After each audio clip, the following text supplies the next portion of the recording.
Welcome to Idiots of Dragon Ball, for this is part 8 of this fantastic series. Our first contender, Yajirobe, has no ki. But his power level is 970. Wait, what was your next comment? Yandere was able to cut Vegeta's tail off with no ki. You're talking about this? Was done with no ki? Wait. What was your next comment after this? It wasn't a ki-based attack, it was just a swing of his sword. Oh my god, this is what he meant. My guy, this is not ki. I'm sorry to tell you this. This is not ki. This is a technique. These are techniques within the series, which are stated verbatim. Techniques that utilize ki. Remember when Vegeta literally got his power boost, and now his battle power or his power level went up to 24,000, and he got more powerful. You know who else had that same thing? Boo! When he was getting more powerful. His ki is getting bigger. The number of his power level was increasing. It's almost like ki and power level are the literal same thing. There is no difference between them. I hope that helps people. That you see a ki blast doesn't mean that is literally ki.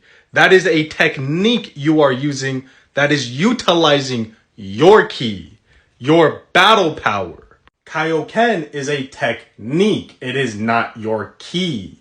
The Final Flash and the Big Bang Attack are techniques, not your ki. So one more time, they are techniques that utilize your ki. Now, how come the shockwaves didn't happen in any other fight?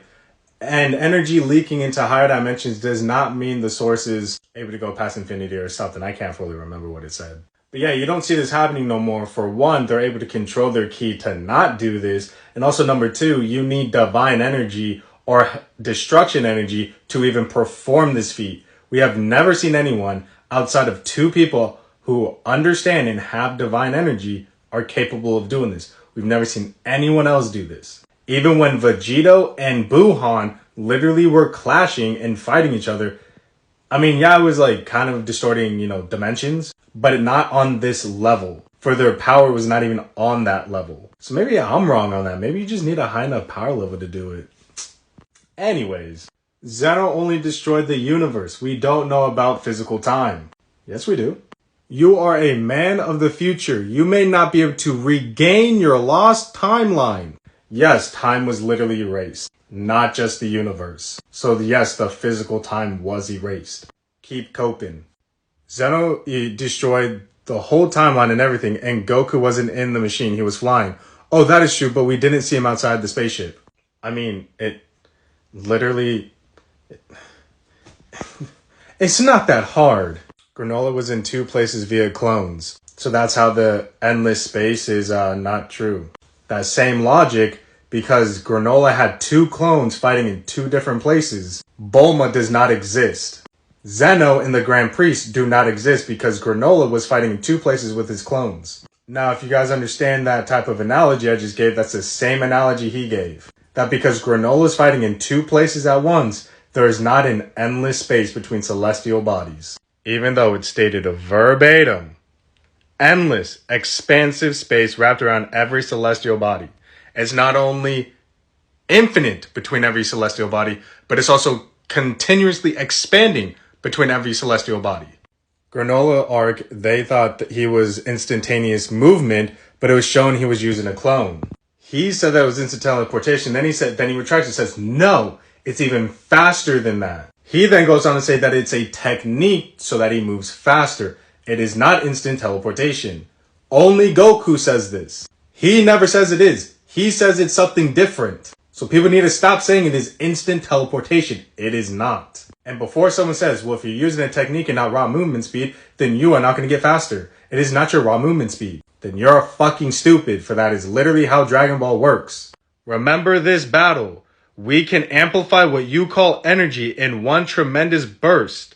Now in the anime, he says we have a technique that quite literally allows us to use all of our energy in quick successions so that we do not tire ourselves out, but are also able to perform faster and stronger movements and feats. So they did this technique so that they could fight longer, but also output amounts of energy and speed. So you having a technique does not equate that you do not use your raw movement speed. And somehow, because it's a clone, that stops it from being his power, even though it's stated within that same exact chapter that when he split himself versus Gas, literally his eye patch says, hey, you just split yourself into 4 different ways. You are 1/4 of your original strength and speed. So every time he splits himself, he is splitting his power and speed. So if his clone at 50% of his own power is already moving faster than infinite speed, and now he regains that power, he is now moving faster than faster than faster infinite speed.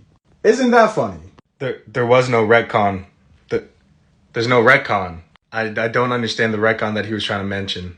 Somehow using the same diagram for Universe 7 and Universe 10 means that he changed it and it's no longer an infinite distance between worlds. Again, well, we see this universe have a planet and that universe has a planet, so that means that they don't have suns. Like, what is, like, that's not an argument. You're just saying because there are 2 things being used, that means that this is not true. But you're not showing anywhere where it's stated or shown there's not an infinite distance between every celestial body. You're just saying Universe 6 and Universe 7 have the same diagram. That's why there's not an infinite distance. Again, that has nothing to do with an infinite distance between the worlds. I mean, I can't make this up when I say people are idiots of Dragon Ball. They just have no knowledge of Dragon Ball, but they spout everything so confidently.